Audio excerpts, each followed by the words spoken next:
राधे राधे दोस्तों and welcome back to my channel Purnima Keshav blog. आज दिनांक है 12 दिसंबर दिन शुक्रवार और आज है पौष मास के कृष्ण पक्ष की अष्टमी तिथि, जो कि आज दोपहर 2:56 तक रहेगी। इसके बाद में नौमी तिथि प्रारंभ हो जाएगी। आज ब्रह्म मुहूर्त सुबह 5:27 से 6:15 तक रहेगा। सूर्योदय होगा सुबह 7:03 पर और सूर्यास्त होगा शाम 5:40 पर। आज उत्तरा फाल्गुनी नक्षत्र और हस्त नक्षत्र का शुभ संयोग बन रहा है, जिसमें उत्तरा फाल्गुनी नक्षत्र और सुबह आज 5:50 तक रहेगा। बाद में हस्त नक्षत्र प्रारंभ हो जाएगा।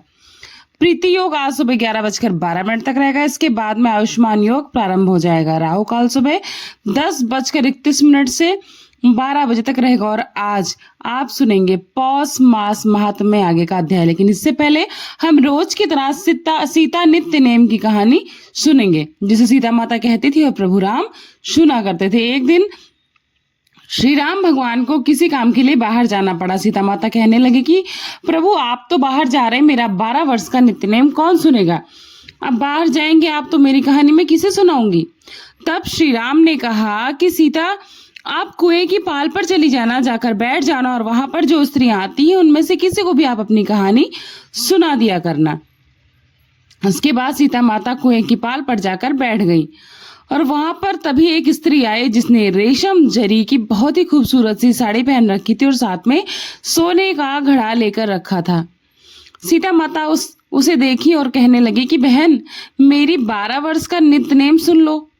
पर वह स्त्री बोली कि मैं तुम्हारा नित्यनेम तो सुन लेती, लेकिन मुझे घर जाने में देरी हो जाएगी और मेरी सास मुझसे झगड़ा करेगी। तो इसलिए उस कहानी को उसने नहीं सुना और अपने घर चली गई। लेकिन उसके घर जाते ही उसकी रेशम जरी की साड़ी फट गई और सोने का घड़ा मिट्टी के घड़े में बदल गया। सासू ने देखा तो पूछा कि अरे बहू ये क्या, किसका दोष लेकर आ गई अपने सिर पर? बहू बोली माँ जी कुएं के पास एक औरत बैठी थी, उसने कहा कि मेरी कथा सुन लो और मैं कहानी नहीं सुन पाई क्योंकि मुझे देरी हो रही थी, शायद ये उसी का फल है, मुझे मिला है। बहू की बात सुनकर अगले दिन वही साड़ी और वही घड़ा लेकर सासू कुएं की पाल पर गई। सास को वहीं पर सीता माता बैठी हुई मिली तो माता सीता ने कहा कि बहन मेरी कथा सुन लो। सासू बोली कि एक बार छोड़ो, मैं तो तुम्हारी 4 बार कहानी सुन लूंगी। चलो सुनाओ। तब सीता माता ने बोला राम आए लक्ष्मण आए, देश के पुजारी आए, नित नेम का नेम लाए, आओ राम बैठो राम, तपी रसोई जीमो राम, माखन मिश्री खाओ राम, दूध बतासा पियो राम, सूत के पलका मोठो राम, शाल दुसाला पोठो राम, शाल दुसाला ओढ़ो राम। जब भी बोलूं राम का नाम, राम संवारे सबके काम, खाली घर भंडार भरेंगे, सबका बेड़ा पार करेंगे, श्री राम जय जय राम। सासू माँ बोली कहानी तो बहुत अच्छी थी बहन। फिर कहानी सुनकर सासू माँ घर चली गई और उसकी साड़ी फिर से रेशम जरी की बन गई और मिट्टी का घड़ा फिर से सोने के घड़े में बदल गया। बहू ने देखा तो कहने लगी अरे माँ आपने ये कैसे किया? तब उन्हें बताया कि तू दोष लगाकर आई थी वही बहू और मैं दोष उतार कर आ रही। बहू ने पूछा कि माँ जी वो कुएं वाली स्त्री कौन है? तब सासू माँ ने बताया कि अरे वो तो साक्षात सीता मैया हैं, वो पुराने से नया कर देती हैं, खाली घर में भंडार भर देती हैं, वह लक्ष्मी जी का वास घर में कर देती क्योंकि वह स्वयं लक्ष्मी है और मनुष्य की जो भी इच्छा हो उससे पूर्ण कर देती हैं। बहू बोली माँ जी फिर तो ऐसी कहानी हमें भी सुना दो। सास बोली क्यों नहीं, ठीक है तुम भी सुनो। तो इस प्रकार से सासू ने अपनी बहू को ये कहानी सुना दी। तब बहू ने कहा माता जी ये कहानी तो बहुत अच्छी है और इसकी कृपा भी बहुत अच्छी है, तो चलो हम लोग ये कहानी रोज सुबह उठकर करेंगे। इस प्रकार उन लोगों ने रोज सुबह उठकर वो सीता माता की कथा कहने और सुनने लगे। एक दिन पड़ोसन ने उनके घर में सुबह सुबह आई और बोली कि हमें थोड़ी सी आँच दे दो। तो उसने बोला कि अरे अभी तो हमारे घर में आँच हुई ही नहीं, हमने अग्नि प्रज्वलित ही नहीं की क्योंकि हमने अभी कुछ खाना ही नहीं बनाया। तो उन्होंने कहा अरे तुम लोग सुबह 4 बजे उठ जाते हो तो क्या करते हो इतने टाइम तक? तो उन्होंने कहा कि हम तो सुबह सुबह उठकर पूजा पाठ करते हैं। उसके बाद सीता मैया के नित्य नेम की कथा कहते हैं। पड़ोसन ने उनकी बात सुनकर फिर कहा कि सीता माता की कहानी कहने से तुम्हें क्या मिला? तब वे दोनों बोली कि सीता माता की कहानी कहने से घर में भंडार भर जाते हैं, सारे काम पूर्ण हो जाते हैं, मन की इच्छा भी पूरी होती है। पड़ोसन ने कहा, बहन अगर ऐसा है तो फिर मुझे भी कहानी सुना दो। तब बहू बोली, ठीक है भाई, तुम भी सुन लो यह कहानी। तो इस प्रकार पड़ोसन को भी उन्होंने ये कथा सुना दी और पड़ोसन ने कथा सुन के बहुत खुशी प्रतीत की, क्योंकि उसको खुशी सिर्फ कथा सुनने से मिल गई। तो उसको विश्वास हुआ कि ये कथा सुनने से इतनी खुशी मिलती है, इसका प्रभाव कितना होगा। इस प्रकार धीरे धीरे ये कहानी पूरे मोहल्ले में चल पड़ी और जिसके घर में देखो लोग कहानी कहने लगे और कहानी कहने वाले, सुनने वाले और हुंकार भरने वाले सबके काम पूरे होने लगे और सब के काम पूरे हो ऐसी मेरी कामना है। तो बोलो सीता मैया की जय। अब सुनेंगे हम आगे का अध्याय। बच्चू लाल अग्रवाल एक धन कनक संपत्ति अकोला में रहते थे। वो मन के बहुत ही बड़े उदार थे। एक बार उन्हें अपने कानों से गरजने वाले लक्ष्मण पंत घोड़े की सच्ची घटना सुनी, जिससे उनके मन में शंका हो गई। उस घटना की सच का पता लगाने के लिए अब उनको विचार आया कि एक बार साक्षात्कारी गजानन यहाँ अकोला आए और बच्चूलाल के घर ओटे पर बैठ गए। बच्चूलाल को बड़ा आनंद हुआ। उन्होंने महाराज से कहा, गुरुदेव आज आपकी पूजा करने की इच्छा में मेरी पूरी हो रही। सुनकर महाराज ने संपत्ति दर्शक गर्दन हिलाई। बच्चूलाल ने सारी तैयारी करके षोडशोपचार पूजा आरंभ कर दी। पहले महाराज जी को मंगल स्नान कराया, अनेक प्रकार के उपटन लगाए, फिर स्नान करने के बाद जरी का पीतांबर महाराज को धारण कराया। 2 काशीपुरी शल्य कंधे पर डालकर एक कपड़ा सिरो भूषण करके बांधा, गले में सोने की गांफें डाली और उसी तरह से हाथ में सोने का कंगन, 10 उंगलियों में सोने की अंगूठियां भी पहना दी, हीरा चढ़ी हुई स्वर्ण की बाजूबंद भी पहनाई, रत्न जटित कंठा गले में डाल दिया। सब बहुत सुंदर लग रहा था। जलेबी राघव दास का नैवेद्य थाली में रखा था। 13 कुड़ी पान का बीड़ा सामने पात्र में रखा। अष्टगंध, अर्गज और इतर भी लगाया। सब शरीर पर गुलाब जल छिड़का। एक सोने की थाली में बहुत सारे रुपए, सोने के सिक्के दक्षिणा के रूप में सामने जाकर रख दिया। गिनती करने पर वह 10,000 के लगभग होंगे, जिनका कैसे वर्णन किया जा सके। श्रीफल सामने रखकर विनय पूर्वक हाथ जोड़कर महाराज ने कहा, महाराज मेरी इच्छा राम मंदिर बनाने की है। गुरुदेव मंडप डालने पर भी उत्सव के लिए इस ओटे पर तकलीफ होती है। ज्ञान निधान मेरा यह मनोरथ पूर्ण कीजिए। ऐसा कहकर उन्होंने महाराज के चरणों पर अपना माथा रख दिया। उनकी ऐसी अनन्य भक्ति भाव से प्रार्थना करने पर महाराज जी बोले, जानकी जीवन भगवान श्री राम तुम्हारा मनोरथ अवश्य पूर्ण करेंगे, ऐसा मेरा आशीर्वाद है। यह तो ठीक है, लेकिन आज तुमने मुझे पोले के बैल की तरह क्यों सजा दिया है? ना तो मैं पोले का बैल हूं और ना ही विवाह का घोड़ा जिसको इस प्रकार सजाया जाता है। अरे इन सब अलंकारों से मुझे क्या लाभ है? यह मेरे किसी काम के नहीं है। मेरे लिए तो यह सब कुछ विश्व के समान है, यानी कि विष। यह सब उपाधि मेरे पीछे मत लगाओ भाई, तुम कहीं बड़े धनवान हो, यह सब बताने के लिए ही तो नहीं ये सब करता है। कुछ तो किया तुमने, जिसको अच्छा लगता है मैं वही करता हूँ। मुझे ये पसंद नहीं है। मुझे तो उन्मत्त सन्यासी नंगा अवधूत हूं मैं।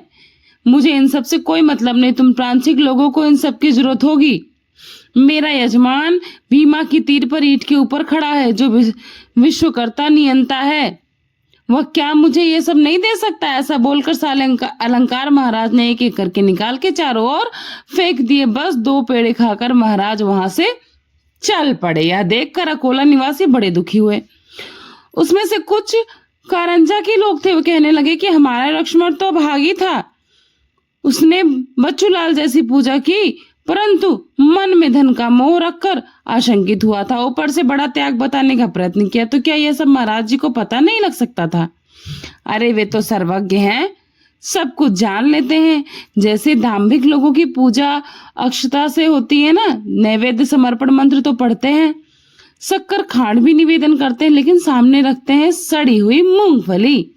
ऐसे दंभिक भोजन का भी फल भी वैसे ही मिला होता जैसे अब इनको कभी भी कमी नहीं होगी, वैभव सदैव वृद्धिगत ही होगा, क्योंकि जिस पर संत की कृपा होती है वह सदा सुखी रहता। बच्चू लाल को अकोला में खूब ढूंढा, लेकिन महाराज जी का कहीं कोई पता नहीं चला। से गांव में ही एक पीताम्बर नाम का दर्जी महाराज की भक्ति मठ में रहता था। वह एक फटी पुरानी धोती पहने रहता था और बड़े अनन्य भाव से सच्चे मन से महाराज जी की सेवा किया करता था। और एक दिन उसकी यही सच्चे मन से की गई पूजा फलीभूत हो गई। उसकी फटी पुरानी धोती देखकर महाराज मुस्कुरा कर बोले, अरे नाम तो तेरा पीताम्बर है, लेकिन तू धोती तो फटी पहनकर घूमता है, जिसमें तेरे गुप्तांग तक दिखाई पड़ते हैं और सब स्त्री पुरुष देखा करते हैं। नाम तो सोनिया और हाथ में कथली के कंगन भी नहीं, जैसे नाम तो गंगाबाई और प्यास के मारे मरती है। तेरी तो ऐसी हालत है, ये दुपट्टा लो और पहन लो। पीताम्बर ने कोई भी विचार नहीं किया और दुपट्टा लेकर पहन लिया, जो औरों को बिल्कुल भी अच्छा नहीं लगा। स्वार्थ की ओर दृष्टि रखकर भाई ही भाई का शत्रु होता है। यह टेढ़ा मेढ़ा कथन मैं नहीं करता, क्योंकि गंदी नाली का मुंह खोलने पर दुर्गंधी आती। श्री गजानन महाराज जी के वैसे तो असंख्य शिष्य थे, किंतु उनमें से अधिकारी दोनों हाथों की उंगलियों जितने ही बस श्रोताओं। जंगल में वृक्ष तो असंख्य होते हैं, किंतु चंदन एक आदि होता ना, इसी तरह से शिष्य बहुत होते हैं। लेकिन पीताम्बर को ताने कसने लगे बहुत सारे शिष्य, और कुछ समझ गए, अरे समर्थ के पहनने की योग्य है, तुम्हारी भक्ति दिखाई पड़ती, तुम तो विलासी हो, तुम यहाँ अपना अपमान कराते रहो। तब पीताम्बर ने उत्तर दिया कि इसमें मैंने अपने गुरु का कोई अपमान तो नहीं किया ना, मेरा हो गया तो कोई बात नहीं, मैंने तो बस उनकी आज्ञा मानकर उनका दिया हुआ वस्त्र ही पहना है, क्योंकि अगर मैं नहीं करता तो उनकी अवज्ञा होती। और ऐसा अपवाद विवाद शिष्यों में जब बहुत बढ़ा तो महाराज जी ने ही उसका निवारण कर दिया। कहा कि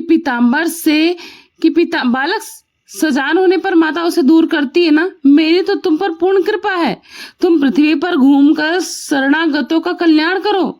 ऐसी आज्ञा सुनकर पीताम्बर आंसुओं से भरी आंखों से महाराज जी को साष्टांग दंडवत प्रणाम करके जाने के लिए उद्यत हुआ। उसने एक बार भी मुड़कर मठ की ओर नहीं देखा, बल्कि से गांव से निकलकर पीताम्बर खंडोली में जा पहुंचा और जंगल में एक आम के वृक्ष के नीचे अपने गुरु का स्मरण करने में अट गया। रात भर झाड़ के नीचे बैठा और चींटियों की तकलीफ से प्रातः सूर्योदय के समय पेड़ पर जा बैठा। पूरे आम वृक्ष पर चींटे ही चींटे थे, छोटी बड़ी सब शाखाओं पर पीताम्बर गया, लेकिन कहीं भी उसे शांति नहीं मिल रही थी। सब झाड़ों पर चींटे चींटी। अब गोपाल लोगों ने जब उसका यह कृत्य देखा तो हैरान हो गए, आपस में बोलने लगे, अरे यह बंदर के समान उछल कूद क्यों कर रहा है? यह निर्भयता से छोटी बड़ी शाखाओं पर फिर कर आ गया, लेकिन नीचे नहीं गिरा। यह तो बड़े आश्चर्य की बात है। कुछ दूसरे लोगों ने कहा, अरे इसमें आश्चर्य की तो कोई बात ही नहीं, गजानन महाराज के शिष्यों में यह सामर्थ्य होती ही है, निश्चित ही यह गजानन महाराज का शिष्य होगा। इसके आने का वृत्तांत हम लोग गांव में बताएंगे। गोपाल के मुख से वृत्तांत जानकर गांव के लोग उसी आम के पेड़ के नीचे आए और पीताम्बर को देखकर कहने लगे, अरे यह तो ढोंगी जान पड़ता है, जो गजानन महाराज के शिष्य के समान पागलपन करने का प्रयास कर रहा है। गजानन महाराज का सच्चा शिष्य भास्कर पाटिल था, जो आठगांव में मेहाल में ही समाधिस्थ हो गया था। भला समर्थ का शिष्य पेड़ा बर्फी छोड़कर यहाँ उपवास करने क्यों आएगा? तभी उसमें से एक व्यक्ति आगे बढ़कर पीताम्बर से पूछने लगा, अरे भाई तुम कौन हो, बताते क्यों नहीं, यहाँ किस लिए आए हो, तुम्हारा गुरु कौन है? तब पीताम्बर ने उत्तर दिया, मैं शेगांव का रहने वाला हूँ। अरे मैं दर्जी हूँ, गजानन महाराज का शिष्य भी हूँ। महाराज ने ही मुझे पर्यटन करने की आज्ञा दी है, इसलिए मैं यहाँ आम के वृक्ष के नीचे आकर बैठा। आम वृक्ष की जड़ में बहुत सारे चींटी, इसलिए मैं ऊपर चढ़ गया। यह सुनकर लोग बड़े क्रोधित हो गए और कहने लगे कि अरे बड़ों का नाम लेकर छल करने का प्रयास बिल्कुल भी मत करो। जैसे कोई स्त्री यह कहे कि मैं रानी हूं और पेट भरने के लिए यहाँ मजदूरी करने आई हूं, तुम तो बिल्कुल वैसे ही बोल रहे हो। श्याम राव नाम के उस गांव के एक देशमुख ने कहा, अरे बहुरूपिये, गजानन महाराज तो प्रत्यक्ष भगवान है, उनका नाम लेकर उनकी महिमा मत घटाओ। एक बार उन्होंने बिना ऋतु के आम वृक्ष को फल लगा दिए थे, और अगर तुम में सामर्थ्य है तो तुम केवल पत्ते ही लगाकर दिखा दो। अगर तुमने ऐसा नहीं किया तो ध्यान रखना कि हम तुम्हारी दुर्गति कर डालेंगे। आज यह बलिराम पाटिल का सूखा झाड़ है, इसको हम सब के सामने पत्ते लगाकर दिखाओ, नहीं तो मार खूब खाओगे। अगर तुमने यह करके दिखाया तो हम सब के लिए तुम पूजनीय हो जाओगे, क्योंकि सद्गुरु के शिष्य संसार में उन्हीं के समान होते हैं, ऐसा संसार के नियम है। अच्छा चलो अब देर मत करो, इस आम के वृक्ष को हरा भरा कर दो फिर से। अब तो यह बात सुनकर पीताम्बर घबरा गया, कहने लगे कि अरे भाई, ऐसा कहकर मुझे परेशान मत करो, पहले मेरी कथा तो सुन लो। जैसे ही एक खदान में हीरा गारा पत्थर निकालते हैं, वैसे ही मैं गजानन महाराज जी के शिष्यों से गार पत्थर हूँ, और इसमें बिल्कुल भी झूठ नहीं है। गारा पत्थर से खदान को दोष नहीं लगता, फिर भी मैं भला अपने गुरु का नाम क्यों छुपाऊं। इस पर शामराव ने कहा कि बेकार की बातें मत बढ़ाओ। शिष्यों पर संकट पड़ने पर वे ऐसे ही अपने सद्गुरु का आह्वान करते हैं। इस पर भी यदि शिष्य अधिकारी ना भी हो तो भी सद्गुरु उनकी सहायता तो अवश्य ही करते हैं। अगर तुम सच में गजानन महाराज के शिष्य हो तो तुम इस वृक्ष को हरा भरा करके दिखा सकते हो। यह सुनकर पीताम्बर की स्थिति एक तरफ गड्ढा तो एक तरफ कुएं जैसी हो गई। पीताम्बर को अब यह बड़ी चिंता हुई। उसे तो कुछ भी सूझ नहीं रहा था कि वो क्या करे। उस सूखे हुए आम वृक्ष के पास सारे गांव के लोग इकट्ठा हो गए। उसमें स्त्रियां और बालक और पुरुष सब थे। सब उत्सुक थे कि देखते हैं भागे क्या होगा। अंत में निरुत्तर होकर पीताम्बर अपने सद्गुरु की अपार स्तुति करने लगे। हे समर्थ स्वामी गजानन, ज्ञान कोश के सूर्य, पद्मोत्तों के रक्षक, इस समय दौड़िए। हे भक्त जनों के पालन करने वाली, मेरी वजह से आप पर दोष लगने वाला है। अपने की भक्त की रक्षा करने के लिए इस आम वृक्ष को आप पल्लों से भर दीजिए। मेरा आप पर ही भरोसा है, आप शीघ्र मुझे प्राप्त हो, नहीं तो यहाँ मेरा मरण आ चुका है। प्रहलाद को सत्य करने के लिए खंबे से नरसिंह भगवान प्रकट हुए थे। जनाबाई को सूली चढ़ाने के कारण वह पिघल गई। जनाबाई का बोझ भगवान पर था, किंतु मेरा तो आप पर है ना। संतों में और देवताओं में कोई अंतर नहीं है। देवता संत होते हैं, संत ही देवता। हे गजानन, लोग मुझे आपका शिष्य कहते हैं, मेरा तो कोई महात्म्य ही नहीं है। महात्म्य सब आपके सानिध्य में है।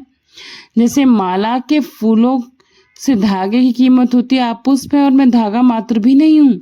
आप कस्तूरी हो गजानन प्रभु, मैं तो मिट्टी हूँ। आपकी महिमा के कारण ही आज यह घोर संकट मुझ पर आ गया है। आप मेरा अंत मत देखिए। हे गुरुदेव, मुझे इस सूखे वृक्ष पर पल्लव लाइए। इस तरह प्रार्थना करके पीताम्बर ने लोगों से कहा, भाइयों, अब आप लोग सद्गुरु गजानन के नाम की जय जयकार करिए, जय घोष कीजिए। अब सभी लोग महाराज के नाम की जय जयकार करने लगे। इतने में एक आघात कौतुक हुआ और सूखे झाड़ पर नए नए कोपल पल्लव फूट गए, जिसे लोगों ने अपनी आंखों से प्रत्यक्ष देखा। या देखकर उनमें से कुछ लोग कहने लगे कि चुटकी लेकर देखो, शायद हम लोग कोई स्वप्न तो नहीं देख रहे हैं। जब कुछ लोगों ने एक दूसरे को चुटकी काटी तो देखा कि सब कुछ स्वप्न की तरह नष्ट हो गया। कुछ लोग कहने लगे, गारोड़ी के खेल के समान कहीं नजरबंदी तो नहीं है, कहीं हम लोग मोहित तो नहीं हो गए, ये कोई चमत्कारी तो नहीं, इसलिए हमें सूखे झाड़ पर पल्लव नजर आ रहा हो, क्योंकि उसमें चमड़े की बादी साफ हो जाती और खपरेल के टुकड़े जरूर दिखाई देने लगते। अब भी लोगों को विश्वास नहीं हो रहा था कि ये क्या हो गया। अब उनका यह भ्रम भी नष्ट हो गया, क्योंकि लोगों ने अपने हाथों से कुछ पत्ते तोड़कर देखे तो उसमें दूध भी आने लगा। तभी लोग कहने लगे कि गजानन वास्तव में महान संत है। आप पीताम्बर के बारे में हम लोगों को शंका करने का कोई कारण नहीं है। ये पाप है, ये उनका शिष्य है, इसमें कोई संदेह नहीं है। अब इसको गांव से लेकर चलो। सो गजानन महाराज कभी तो इसके लिए कुंडली आएंगे, ठीक वैसे ही जैसे अपने बछड़े के लिए गैया आती है। अब यह बात तो सबको अच्छी लगती है। वे सब पीताम्बर को लेकर कुड़ोली गांव में आए। जब ऐसा दिव्य कार्य हुआ तो सच में स्वाभाविक ही भाव का उदय हो गया। जैसे समर्थ रामदास स्वामी का कल्याण नामक से रामदास ने डोमगांव भेजा था ना, वैसे ही समर्थ गजानन महाराज ने यह पीताम्बर हमारे लिए यहाँ भेजा है। अब तो कंडोली गांव का भाग्य उदित हो गया है। श्रोताओं, कंडोली गांव में वह आम वृक्ष अभी भी है और अन्य सभी वृक्षों से अधिक फल भी उसी में आते हैं। सभी गांव पीताम्बर के भजन कीर्तन में लग गया, क्योंकि हीर कड़ी जहां भी होता है उसका तो मूल्य होता ही होता है। आज भी पीताम्बर का मठ कोंडोली गांव में है और उसका अंत भी वही हुआ। वैसे गांव में गजानन महाराज मठ में एक दिन बड़े उदास मन से खिन्न बैठे हुए थे। सभी शिष्य हाथ जोड़कर महाराज जी से पूछने लगे, महाराज क्या बात है, आज आपका मन इतना अस्थिर क्यों जान पड़ता है? तब महाराज जी ने उत्तर दिया कि भाई क्या बताऊं, हमारा कृष्णा पाटिल चला गया। वह हमको रोज चिकनी सुपारी ला कर देता था। आज उसका स्मरण हो आया। उसका बेटा राम अभी छोटा है, सो चिकनी सुपारी यहाँ कौन लाएगा? राम बड़ा होने पर मेरी सेवा करेगा, इसलिए अब मैं इस मठ में रहने को तैयार नहीं हूँ। महाराज के ऐसा बोलने पर अब तो सबको बड़ी भारी चिंता हो गई कि महाराज तो यहाँ से जाने की सोच रहे हैं। कुछ भी हो, हम लोग चरण पकड़कर विनती करेंगे कि महाराज यहाँ से कहीं मत जाइए। सब लोग महाराज के चरण पकड़कर प्रार्थना करने लगे, भगवान आप हम लोगों को छोड़कर और कहीं मत जाइए। इनमें श्रीपति, बंकट लाल, मारुति, ताराचंद ये भी थे। महाराज जी से बोले, आपकी जहाँ इच्छा आप वहां रहिए, किंतु से गांव को मत छोड़िए। तब महाराज जी ने कहा, तुम्हारे गांव में पाटिल और देशमुख दो दल हैं, उन दोनों में फूट पड़ी हुई है, इसलिए मुझे किसी की जगह नहीं चाहिए। मैं से गांव में जो जगह किसी की भी ना हो वहां रहना चाहता हूँ। महाराज जी का यह कथन सुनकर सब लोग अब तो चिंता में पड़ गए। बड़ी कठिन तपस्या करने के बाद भी समस्या खड़ी ही रही। यह विदेशों का राज्य है, भला ऐसी सरकार महाराज जी के लिए कैसी जगह देगी? धार्मिक कारण के लिए भी सरकार से जगह मिलना तो बहुत मुश्किल होता। तो इन सब ने महाराज जी से कहा कि महाराज हम में से किसी की जगह पर आप ठहरना चाहते हैं, हम देने को तैयार हैं। सुनकर महाराज ने कहा, अरे यह सब तुम लोगों का ज्ञान है, जमीन तो सब सच्चिदानंद की है। आज तो जाने कितने ही राजा हो गए, फिर भी तो भूमि पांडुरंग के स्वामित्व में ही है। जाओ आप लोग प्रयास करो, जगह जरूर मिलेगी। अब आगे की बात मत करो, हरि पाटिल के हाथों यश आएगा। यह सुनकर सब हरि पाटिल के पास आए और उसकी सलाह से अर्जी करके सबने जगह मांगी।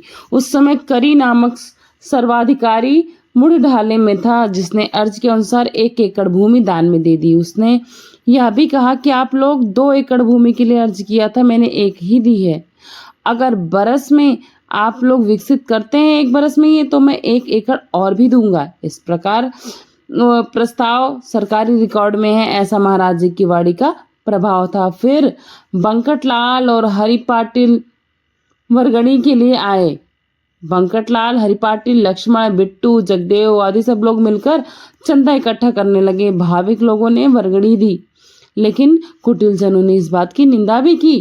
कहने लगे कि तुम्हारे साधु को भला चंदे की आवश्यकता क्यों पड़ गई? आप लोग तो गजानन को महासन बतलाते हो और अघटन घटना करवाने वाले मानते हो, तो फिर उनके मठ के लिए चंदे की आवश्यकता? और उनका कोषाध्यक्ष तो कुबेर है ना, फिर प्रति द्वार भिक्षा मांगने की क्या आवश्यकता पड़ गई? कुबेर को तो बस एक पत्र लिख दो, काम हो जाएगा।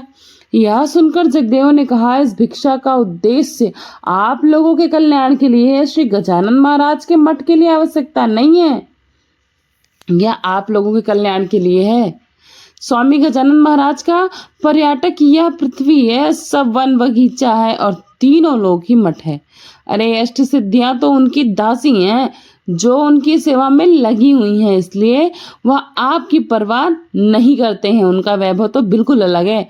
भगवान सूर्य नारायण को भला अंधकार दूर भगाने के लिए दीपक प्रकाश की क्या आवश्यकता? वह तो स्वतः ही प्रकाशित हो जाता है, मूल में प्रकाश में है। उनके लिए दीपक जरूरी नहीं है।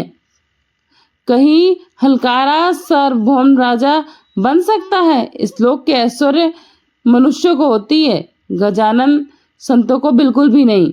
इसलिए इसे त्याग कर कम द्वारा पुण्य संचय कीजिए। इस भूमि में पुण्य रूप यहाँ बीज बोइए। यदि बीज पत्थर पर बोया जाए तो उसका कोई उपयोग नहीं होता, सफेद कीड़े उसे खा जाते हैं।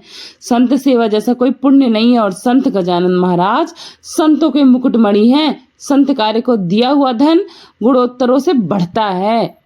जैसे एक दाना बोने पर 1000 दानों वाला भुट्टा आता है ना, ठीक उसी प्रकार पुण्यों की स्थिति है। ऐसा बताने पर वे सभी निरुत्तर हो गए। यदि प्रतिष्ठित व्यक्ति हो तो चंदे का कार्य समीचीन होता है। सशस्त्र व्यक्तियों से यह संभव नहीं है। इसके बाद तो मिली हुई जगह में जल्दी ही से परकोटा बांधा गया। सब गांव के लोग काम में लग गए। भला कमी कहाँ किस चीज की थी? परकोटे का निर्माण हो रहा था। उस समय पत्थर चुना रेती के लिए बैलगाड़ी लगी हुई थी। उस समय समर्थ जून मठ में थे। उन्होंने मन में ऐसा सोचा कि हमारे उस जगह पर बैठे बिना ठीक तरह से काम नहीं चलेगा। ऐसा सोचकर वे एक रेत की बैलगाड़ी पर बैठ गए। गाड़ी हाँकने वाला महार था, सो झट से दूर हो गया। तब महाराज ने उससे कहा, अरे नीचे क्यों उतर गया? हम परमहंस हैं, हमें छुआछूत की कोई बाधा नहीं होती है। तब उसने उत्तर दिया कि महाराज, लेकिन आपके साथ बैठने से मेरी योग्यता नहीं है।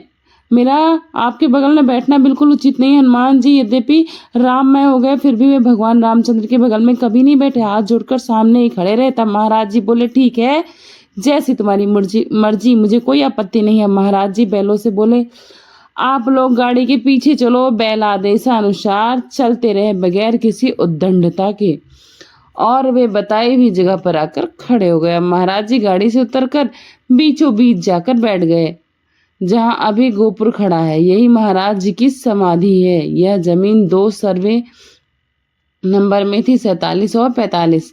सर्वे नंबर था 700। महाराज जहां बैठे थे वहीं जमीन लेनी चाहिए, इसलिए यह करना पड़ा।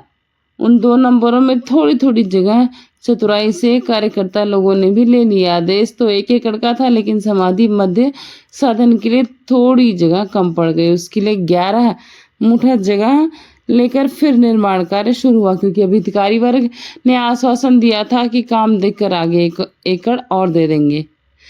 कंच दुष्ट लोगों की चुगली से 11 कुंठों का मामला बिगड़ गया, जिसमें नेतागण मन में थोड़े से घबराए। हरि पाटिल समर्थ बोले कि महाराज, जोशी नाम का एक अधिकारी जगह से तबादला होने के कारण यहाँ तलाशी के लिए आया है। तब महाराज जी ने हंसकर उत्तर दिया कि जगह के लिए किया गया वह मापदंड माफ हो जाएगा। यह सुनकर हरि पाटिल फूला नहीं समाया, क्योंकि अनुभव हो चुका था कि महाराज जी जो कहते हैं वह सत्य होता है। महाराज जी की प्रेरणा से जोशी ने इस तरह निर्देश दिया कि मैंने स्वयं जाकर पूछताछ की, और गजानन संस्थान को जो दंड दिया है वह अनुचित है, उसे लौटा दो। दंड माफ होने पर हरि पाटिल को बहुत आनंद हुआ। समर्थ वाक्य कभी व्यर्थ नहीं जाता है। अब इस नई जगह में महाराज जी की जो लीलाएं हुई उसका वृत्तांत आप लोग अगले अध्याय में जरूर सुनेंगे। अगर यह कथाएं आप सभी को अच्छी लग रही हो तो वीडियो को प्लीज़ लाइक करके कमेंट बॉक्स में ज़रूर बताइएगा, और इस वीडियो के माध्यम से चैनल पर नए जुड़े हैं तो चैनल को सब्सक्राइब भी ज़रूर करिएगा। और कमेंट बॉक्स में आप अपनी हाजिरी भगवान के चरणों में लगाना मत भूलिएगा, जो कि एकदम मुफ्त है। वीडियो अच्छी लगी हो तो लाइक करिएगा, चैनल को सब्सक्राइब करिएगा, फ्रेंड्स एंड फैमिली के साथ ज़्यादा से ज़्यादा शेयर करिएगा, क्योंकि भक्ति दान ही महादान होता है। और संतों की कृपा सुनने से हम पर संतों की कृपा जरूर बरसती है। तो चलिए इस अध्याय को और इस वीडियो को दोनों को यहीं पर समाप्त करती हूँ। मिलती हूँ नए अध्याय के साथ नए वीडियो में। तब तक अपना खूब सारा ख्याल रखिएगा। Thanks for watching Purnima Keshav blog. नमस्ते, प्रणाम, bye bye and Radhe Radhe.